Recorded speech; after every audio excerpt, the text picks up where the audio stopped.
자, 오늘 살펴볼 내용은 오늘 JP모건에 가 계신 김 대표의 인터뷰 기사가 나왔습니다. 인터뷰 기사에서 좀 자세히 확인해 볼 게 몇 개 있어서 이제 방송을 만들고 있는데요. 자, 오늘 인터뷰 기사에 보면 상당히 좀 많은 내용이 들어가 있습니다. 자, 여기서 이제 눈여겨볼 것들을 좀 살펴볼게요. 자, 인벤티지랩의 기술이 기존 장기 지속형 주사제와 구분되는 핵심은 뭐냐? 지난 방송 여러 번 말씀드렸지만은 설비 장치에 대한 원천 특허를 보유하고 있기 때문에 장비 제조부터 생산까지 일관된 프로파일을 가질 수 있다는 게 이 회사의 큰 장점입니다. 그죠? 여기서도 보시면 다른 회사들은 외부 장비 회사나 GMP 전문 업체에 의존할 수밖에 없었지만 우리는 시스템을 직접 설계하고 운영한다. 이게 큰 장점이라고 말씀을 드렸습니다. 뭐 이거는 뭐 계속 강조했던 내용이니까 별로 이제 언급할 건 없고요. 이 부분이 바로 원가율에도 영향을 미친다는 것은 중요한 얘기입니다. 그러면 글로벌 파트너들이 중요하게 보는 데이터 뭐냐 물어봤을 때 생체 이용률이라고 못 박아서 말씀을 하고 있어요. 자, 같은 마이크로스피어 기술에도 어떤 제조 방식과 조건수에 따라 생체 이용률이 크게 달라진 것을 데이터로 확인하고 있다 라고 했죠. 인비트로 실험에서 로딩이 높다고 해서 실제 체내 흡수가 좋아지는 것은 아니다 라고 말하고 있습니다. 이게 무슨 얘기입니까? 지금 G2G 바이오가 계속 주장하는 게 그거잖아요. 세마글루타이드를 50%까지 저희는 그 약물에 담을 수 있습니다를 계속 장점으로 내세우고 있는데 이거를 로딩이 높다고 그래서 실제 체내 흡수가 좋아지는 거 아니다라고 말을 했고 약동학 데이터를 보면 흡수율 차이가 분명히 나타난다. 자, 이게 무슨 말이냐면 계속 지난 방송에도 얘기했지만 자, 예전에 엄민용 리포트에 나온 G2G 바이오가 뭐 노보노디스크라 뭐 한다고 이런 개구라를 친 리포트에서 보듯이 25% 세마글루타이드 로딩을 해서 약물 유효 혈중 농도가 40까지밖에 못 가는 이런 혈중 농도가 나왔다는 거예요. 자, 35%를 세마글루타이드를 담았는데도 약물 혈중 농도가 60 가다가 주저앉습니다. 그죠? 미니피그 결과예요. 그러면 이에 따른 이제 결과를 좀 놓고 또 이제 복습 차원에서 말씀을 드리면 이거죠. 이겁니다. 자, 미니피그 인벤티지랩의 미니피그 실험에서는 그보다 더 적은 약물, 왜 적은 약물이라고 얘기할 수가 있냐면은 지금 세마글루타이드와 토제파타이드를 비교를 해봤을 때 마이크로스피어의 함량 자체와 맨 처음에 동물 실험 자체가 이 초반 특허에 보시면은 G2G는 엄청 고용량을 실험했단 말이에요. 그리고 인벤티지랩은 정량 실험, 노보노디스크 가이드에 나오는 정량 실험, 생쥐 실험을 2.8 mpk로 했죠. 3사 중에 제일 적은 약물로 실험을 했습니다. 그리고 미니피그도 정량 실험을 했어요. 여기서 보시면 생체 이용률이라는 거는 약물이 혈중 농도가 유효 혈중 농도 범위 내에서 길게 가는 이 면적을 의미합니다. 이 면적. 여기서부터 여기까지 이 면적을 생체 이용률이라고 보는 거예요. 자, 그럼 세마글루타이드 35%나 담았는데도 약물 혈중 농도가 아까 이 데이터에서 보듯이 60이나 이 정도에서 머물렀다는 것은 생체 이용률이 그만큼 떨어진다는 걸 알 수가 있는 거죠. 지금 그 얘기를 하고 있는 겁니다. 아시겠어요? 자, 인벤트지랩도 타사를 직접적으로 비방하지는 못하지만 이런 인터뷰 내용에서 자사 기술이 제일 우수하다고 말을 하고 있는 겁니다. 생체 이용률을 보란 얘기예요. 아시겠죠? 자, 35%를 여기서 보면 25%를 담고 35%까지 늘렸는데도 약물 최고 혈중 농도가 거의 대동소이한 거 볼 수 있습니다. 그죠? 생체 이용률이 떨어진다는 얘기입니다. 자, 그럼 G2G는 하도 까가지고 뭐 깔 내용이 없긴 한데 아무튼 이렇게 얘기를 했으니까 결국 투여용량, 마이크로스피어 부피, 임상 적용 가능성과 직결된다. 자, 이 얘기가 뭐겠습니까? 자, 이 얘기는 또 다음에 하도록 하고 자, GLP-1과 같은 비만 치료 제형은 결국은 생체 이용률이다. 자, 국내 제약사는 이미 공동 개발 시작했고 다양한 논의가 구체화되어 있다. 자, 이 다양한 논의라는 게 뭘까요? 뭐 해외 빅팜들이겠죠. 베링거 인겔하임이라든지 기존의 장기 주사 제형 전환을 하려고 하는 펩타이드 보유 회사라든지 비만 치료제 시장에서 다양한 논의가 구체화되고 있다는 지금 상황이라는 겁니다. 자, GLP-1 경구 제형이 제품화되는데 주사 제형의 경쟁 구도는 어떻게 보고 있나? 쭉 보시면 가격 측면에서도 경구 제형이 주사제보다 반드시 싸다고 보기 어렵다.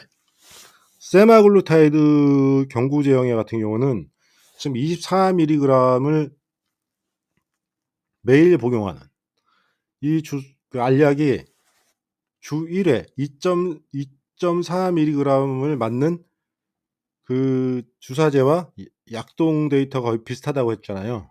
그러면 흡수율이 1%밖에 안 되기 때문에 그럼 세마글루타이드 24mg 매일 먹어야 되는 그 세마글루타이드 양을 계산해 보면 이게 원가율에도 영향을 준다는 얘기입니다. 그렇기 때문에 단순 경구제라고 해서 비용이 싸진 않다는 거예요. 원료 약물이 많이 들어가기 때문에. 그래서 대체 관계라든보다는 상황과 질환에 따라 공존할 것이다. 그러면 이건 어떻게 해야 되겠습니까?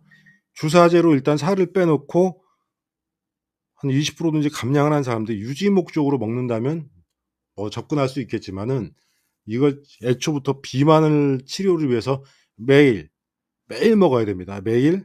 그리고 정해진 시간, 그리고 공복 요건 지켜야 되는 이런 까다로운 복약 조건이 결국에는 주사제를 넘어선다고 보기는 힘들다는 거예요. 아시겠죠? 저도 이제 개인적으로는 이 의견에 되게 동감을 합니다. 매일 정해진 시간에 먹어야 됩니다. 정해진 시간. 왜냐하면 정해진 시간에 먹지 않으면 반감기에 영향을 주기 때문에 아침에 폭식을 한다든지 이런 GLP-1 자체가 이제 식욕을 억눌러 주는 효과를 하기 때문에 그 일정 약초 유효 농도가 떨어지게 되면 이게 보상 심리가 체내에서 일어나 가지고 더 많이 먹게 되는 경우가 발생할 수 있어서 복약 시간은 매일 반드시 지켜야 됩니다. 이 부분을 여러분들이 잘 모르시는 것 같더라고. 그러니까 매일 무슨 비타민 먹듯이 언제 먹어도 되는 약물이 아니란 얘기죠.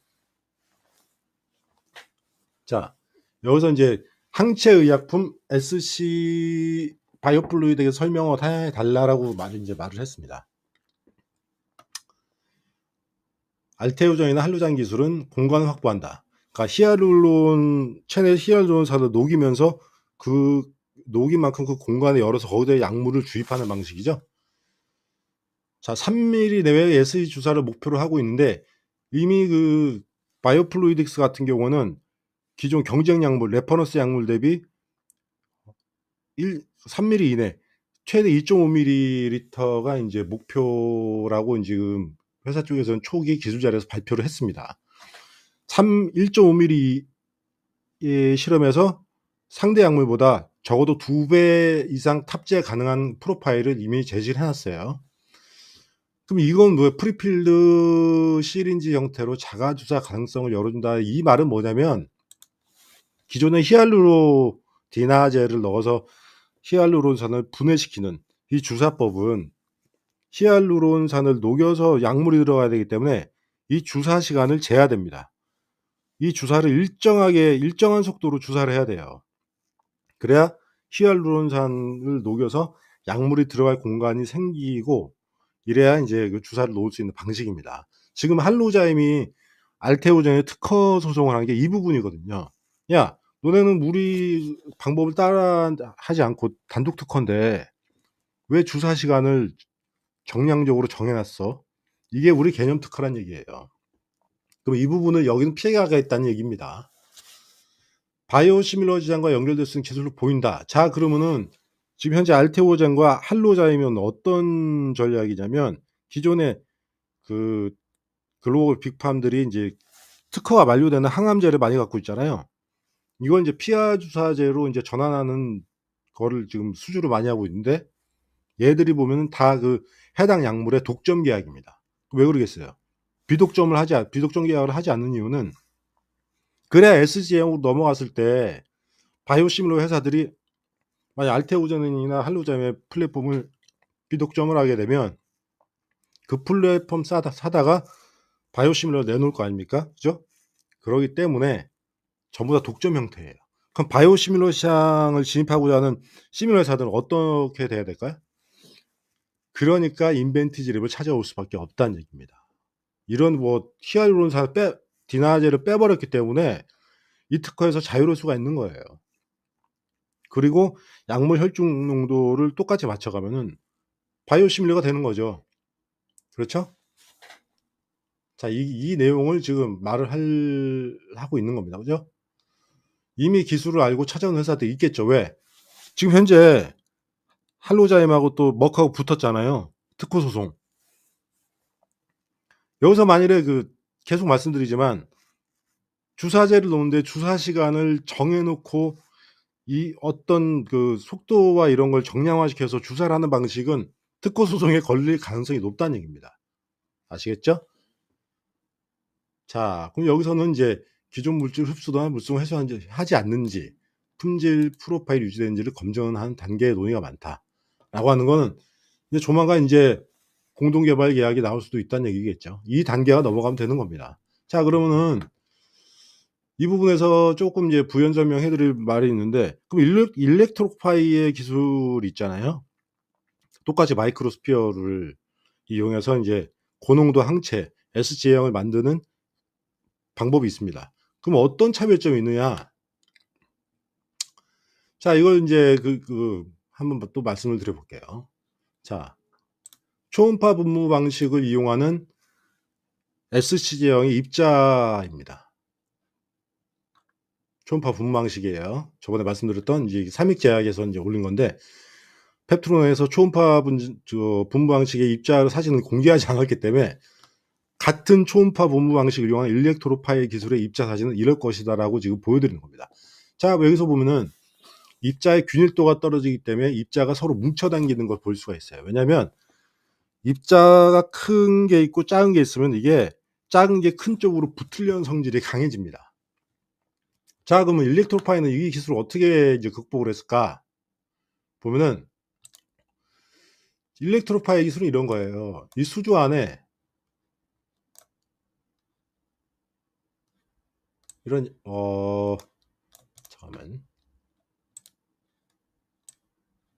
이런 수조 안에 초음파 분무 방식으로 막 뭔가 생산할 거 아닙니까? 그러면은 여기에다가 뭘 거냐면 전기. 그래서 일렉트로파이입니다. 전기를 걸어요. 전기. 전류를 통하게 합니다. 그러면은 전류가 전류가 이렇게 통하게 되면 이 안에 스피어 자체가 같은 극성을 띠게 되죠. 전류가 만약에 마이너스 플러스로 가든지 이러면은 여기서 전기가 같은 극성을 띠게 됩니다. 이 극성을 띠게 되면 뭐냐면 알갱이들끼리 서로 이제 밀어내요. 같은 극성을 띠게 되면 알갱이들끼리 이제 자석에서 보듯이 서로 밀어내게 됩니다. 이 방법을 이용해서 방금 보여드렸던 그 사진에서 입자가 뭉치는 걸 방지를 한 거예요. 자, 그러면 바이오플루이딕스는 뭐겠습니까? 바이오플루이딕스 같은 경우는 마이크로스피어 제작하는 미세유체 역학을 이용을 해서 이 서로 다른 입자가 아닌 거의 균일한 입자를 만들게 되면 얘들이 이게 뭉치는 현상이 거의 없어지게 되겠죠. 이런 방법으로 이런 알갱이의 뭉침 현상을 원천적으로 시비거리를 없앤 거죠. 그렇기 때문에 상당히 경쟁력이 있는 상태라는 겁니다. 아시겠죠? 되게 차세대 기술인 거예요. 자, 구체적인 시점을 단정할 수는 없지만 올해 안에 의미들이나 효과성과가 나올 것으로 보고 있다. 임상 단계 개량 신약은 적극적으로 사업화 추진 중이고, 자, 바이오플루이드는 초기 파트너링 단계에서 검증이 이루어질 거다. 좋은 얘기입니다. 그러면 현재 임상 단계 개량 신약은 적극적 사업화가 뭐가 있습니까? 치매 치료제가 또 있잖아요. 이제 올 상반기에 또 나올 텐데, 개인적으로는 이 치매 치료제가 나오면 G2G와 1:1 비교가 이제 가능한 겁니다. 아시겠죠? 왜냐면 G2G의 치매 치료제 관련해서는 저번에 이제 동물 실험 약동학 데이터를 이용해서 이제 말씀을 드렸잖아요, 비교해서. 그러면은 여기에 또 이제 생체 이용률이 하나 더 들어가죠. 치매 치료제의 생체 이용률은 뭘 아세틸콜린 분해를 나타내는. 자, 여기 이겁니다. 프레스9에서 이제 그 되게 칭찬한다고 이제 내놓은 기사인데 이거죠. 이거예요. 이게 되게 중요한 겁니다. 이 수치가 이제 나온다는 거예요. 그죠? 280ml 고용량을 주사했는데도 주사 후 37% 인지 개선과 연관된으로 알려진 65% 수준에 미치지 못했다. 자, 이 부분을 빠르면 올 상반기에는 아마 인벤티지 랩의 장기 주사 제형도 나올 겁니다. 아시겠죠? 이 데이터만 비교하면 이제 논쟁은 끝나는 거예요. 개인적으로는 이 치매 치료에서 상당히 기대를 하고 있습니다. 용량, 1대1 비교가 가능하니까. 용량, 그리고 ACHE 최대 억제율까지 비교를 하면은, 자, 이 부분은 그럼 저번에 G2G 바이오 대표이사가 뭐라고 그랬습니까? 초기에 이 모자란 혈중 농도는 병용 투여를 통해서 해결한다고 얘기 나왔어요. 이게 말이 안 된다고 저번에도 누차 말씀드렸습니다. 이걸 또 저번에 이제 G2G 바이오가 상한가를 쳤 적에도 이 얘기입니다. 이 얘기를 한 거예요. 자, 어떤 식으로 이제 로직을 짰냐면, 자, 도내 페이지 월일의 제형 임상 PK 기술적 점검 완료. 그래서 이노램프의 임상적 검증은 이미 확인, 비만 확대만 남았다라고 이 내용이 저번에 또 한번 장중에 신한증권이라는 이름으로 이 내용이 한 번 더 나왔더니 그날 또 강세를 보이더라고. 아무튼 이제 얼마 안 남았습니다, 이제. 세계 최초로 1개월 제형의 약효 지속 시간을 임상적으로 확인했다. 자, 그럼 여기서 이제 G2G 바이오 같은 경우는 또 여기 인벤티지랩의 치매 치료제와 결정적인 한 방의 차이가 있습니다. 뭐냐면 인벤티지랩은 SC 제형이에요. 피하 주사 제형입니다. 도네페질 1개월 이노램프의 치매 치료제 GB5001은 근육 주사예요. 피하 주사를 시도해서 했으나 피하 주사가 혈중 농도 변화가 좀 있어서 근육 주사 지금 데이터만 낸 겁니다. 그러면 만일에 이걸 자가 투여한다고 생각했을 때 보면은 어떤 게 더 맞기가 편할까요? 당연히 피하 주사죠. 제형에서도 이미 근육 주사, 피하 주사는 평일성 면에서는 많이 차이가 납니다. 그러면 얘들은 왜 근육 주사를 했을까? 비만 치료제 제형에서도 말씀을 드렸지만은 G2G 같은 경우에는 이 체내 그 수분, 체수분을 이용하게 되면 약동학 데이터가 변하기 때문에 최대한 그 변수가 없는 부위를 찾다 보니까 근육 주사로 간 거예요. 하지만 비만 치료제 제형에서 지난 방송에도 말씀을 드렸지만은 인벤티지랩 같은 경우에는 체내 수분을 이용하는 방출 패턴을 보이기 때문에, 그리고 체내 수분을 억제할 수 있는 그런 기술력이 있기 때문에 SC 제형으로 가는 겁니다. 아시겠죠? 자, G2G와의 논쟁은 뭐 제가 아무리 지금 여기서 좋다고 떠들어봤자 공식적인 일상 결과가 나오면, 자, 이제 G2G와의 시총의 차이는 벌어질 걸로 이제 예상을 하고 있습니다. 그러니까 이런 리포트들이 이제 검증을 해갖고 이제 누가 어떤 잘못된 리포트를 내놨는지에 대한 검증은 이제 올해부터란 얘기예요. 올해 이제 고작 1월인데, 자, 지금 여기서 또 말씀드리지만 김 대표의 저는 자신감, 근거 없는 자신감이 아니잖아요. 데이터를 기반으로 한 이런 자신감, 그리고 그 빅팜의 수요에 맞출 수 있는 다양한 제형 확보. 그래요. 또 얘기하지 않습니까? 빅팜이 선택한다면 인벤티지랩 말고는 선택할 회사가 없는 겁니다. 또 단언컨대 또 말씀드리잖아요. 마이크로스피어 계열에서는 인벤티지랩 빼고는 다 죽습니다.